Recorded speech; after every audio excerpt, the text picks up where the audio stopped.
you finally got a deal in the States after playing to goodness knows how many lounges and bars around Ireland, pig farmers' conventions. I mean, you really did play to all those kinds of people, didn't you?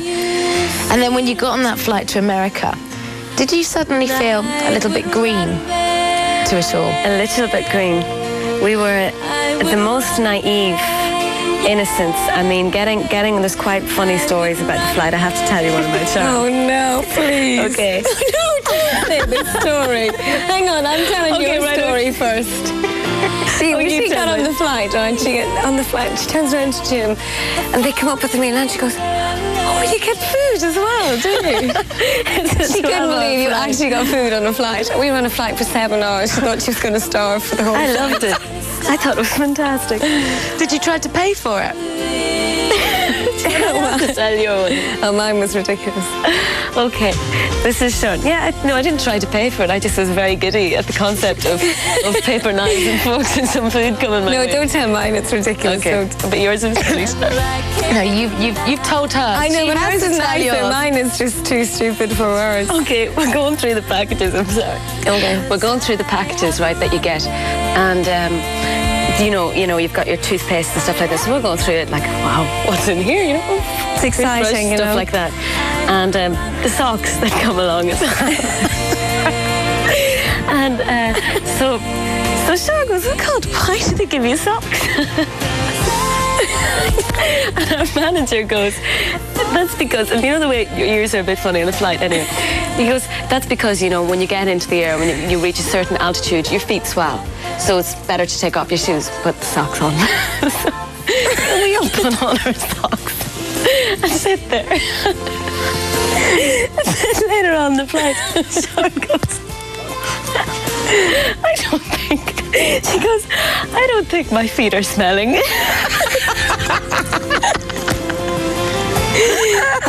You see, if you want to know if we were green, that's green. That is green. And I remember looking at her, and I couldn't understand. I could understand why, when she took the socks into her hand to put them on, she smelled them before she put them on. I thought there was this like antiseptic strip or something in the socks. I thought this was the product of flying. Oh God! Anyway, it's so stupid. I'm embarrassed. It's really stupid. That's so funny. Well, you certainly had. I've learned a few things in the meantime. I was just saying. Well, I mean, everybody perceived you as being incredibly sophisticated. No, it's now we know better. She's never gonna be like the one before. You were eventually signed in the States, weren't you, by a small label, but a very influential producer, David Foster. The group had taken it upon themselves to come to the Hit Factory and wait, and wait, and wait, on the hopes that I would come out. And I did, and I took a look at them, and of course here's these 3 beautiful sisters and their handsome brother, and they all had their instruments with them, and they said, "Hi, we're here." I went, "Oh, right, the Corrs, yeah, I remember getting the phone call." I was so spellbound by their looks, I said, "Let's go upstairs and play for me." I would love to love you like you do me. I'd love to love you like you do me. I think what did it for David was that we not only played the demo for him, which was actually Love to Love You at the time, which was a demo we'd done at home, but it was that we sat around a piano and we did it acoustically for him, and I think that's what David really liked about the band. You recognized my barrier to love. They played on the piano live for Foster. I was blown away. That was the day before we were due to come home. We had a record deal the next day. If we hadn't have met him, it mightn't have happened. So you must have just gone giddy that night and just lived it up big style. We did, and it was made all the more greater by the fact that we'd been turned down and nothing had happened prior to that. We went home on the plane the next day in very jubilant spirits. Absolutely. With the record deal finally struck, the Corrs relocated to America to begin work on their debut album. And it was here that the real complexities of being a working family began to emerge. We were all living in the one house over there because David Foster had rented the house he had been staying in to us, and the studio was at the bottom of the garden, and it was very claustrophobic. I mean, it really was. It was great to do the album, but when we went home, we had our own lives. When we moved out to the States, we were really stuck together, and it was too claustrophobic. I think if you stick any group of people together in the one house for 6 months, with the added pressure of producing the best album ever, you know, I mean, you're going to have friction.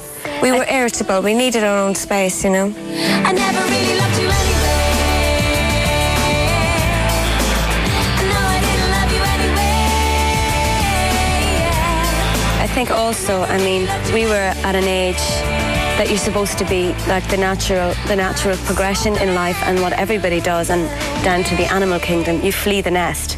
You don't flee the nest with the rest of the birds that were in it, you know. You flee it. You want to lose the birds. But no, here we're fleeing the nest, except it's together, and we just land in another nest for a while together, and also with all that pressure. So I think it's just, I think the first years of being so intensively working as well did put a strain on us together, because you just nearly want to just go at times, you know, and you can't. It's the most natural feeling in the world. So the first years were difficult.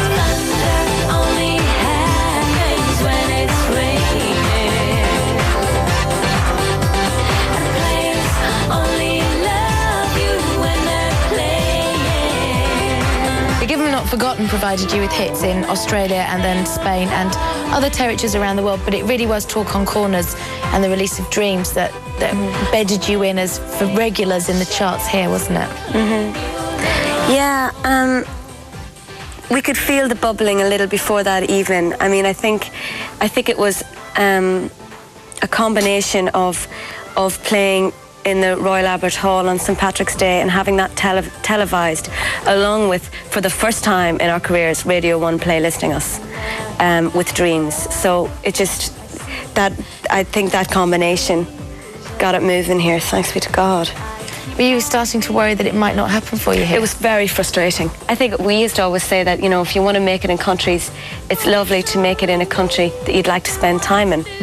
Now, spending time here is like spending time at home, you know, especially now we're so familiar with it, but, you know, and also if we're homesick, it's just 40 minutes away, you know, so it was frustrating that, you know, our big fans were Australia, even though we love Australia and everything like that, but hey, it's a long journey. When it did come, it seemed to come with just a succession of hits. I mean, there really was very little time to catch your breath in between the release of one single to the next, to the next, to the next big festival. When I sleep, I see you in my dreams. I never really loved you anyway. I know I didn't love you anyway. 'Cause we are so young now.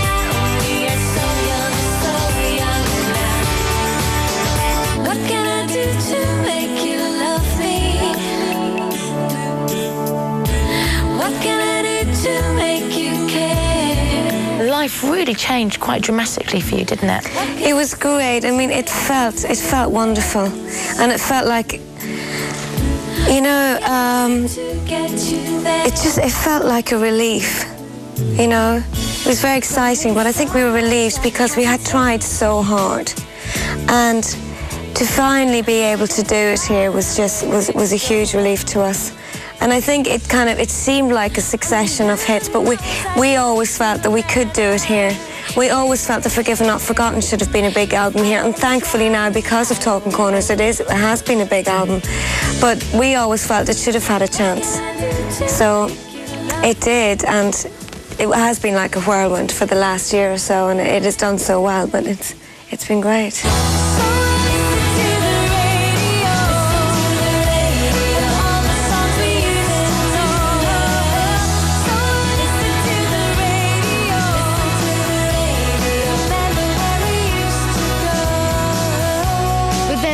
Finally topping the charts around the globe, there was one more dream to be achieved: a homecoming performance at Dublin's Lansdowne Road Stadium.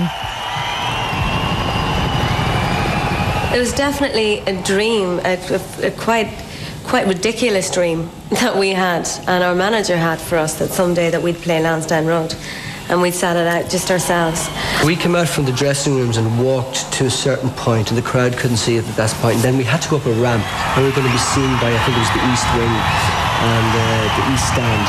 And as we come up, some of the crowd saw us, and a big roar went up. And with that, it was just the adrenaline. I remember looking at Sean's face, and Sean was just...